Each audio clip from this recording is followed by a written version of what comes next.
बिस्मिल्लाहिर्रहमानिर्रहीम। हज़रत फ़ातिमा ज़हरा सलामुल्लाह अलैहा अपने बाबा हज़रत मोहम्मद सल्लल्लाहु अलैहि वसल्लम से कहा कि बाबा जान, यहूदी के घर में शादी है और मैं जाना चाहती हूँ, मेरे पास एक सोने की मुंदरी हो। आका अलैहिस्सलाम ने फरमाया, बेटा जब ईशा की नमाज़ पढ़ लो तो मुसल्ले के नीचे देखना, आपको मुंदरी मिल जाएगी। हज़रत फ़ातिमा ज़हरा सलामुल्लाह अलैहा ने ईशा की नमाज़ पढ़ी और मुसल्ला उठाकर देखा, इसके नीचे एक मुंदरी पड़ी हुई थी। हज़रत फ़ातिमा ज़हरा सलामुल्लाह अलैहा ने वो मुंदरी सारा दिन पहन के रखी।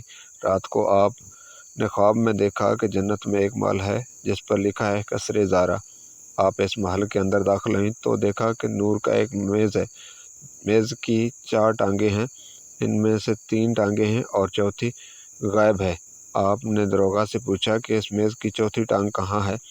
दरोगा ने जवाब दिया कि मालिकों को मुंदरी की ज़रूरत थी, इसलिए मेज़ की चौथी टांग ज़मीन पर गई है। सुबह हज़रत फ़ातिमा ज़हरा सलामुल्लाह अलैहा ने हज़ूर पाक सल्लल्लाहु अलैहि वसल्लम से फरमाया, मुझे मुंदरी नहीं चाहिए। हज़ूर पाक सल्लल्लाहु अलैहि वसल्लम ने फरमाया, जहाँ से ली थी वहाँ पे रख देना। आपने ऐसा ही किया। रात को ख्वाब में वैसे महल को देखा तो कहा, क्या देखती हैं कि इसमें मेज़ की चारों टांगें पूरी हैं। आप अलैहिस्सलाम ने दरोगा से पूछा कि आज इस मेज़ की चारों टांगें पूरी हैं। इस पर दरोगा ने जवाब दिया, मालिकों को मुंदरी वापस कर दी है, इसलिए इस मेज़ की चारों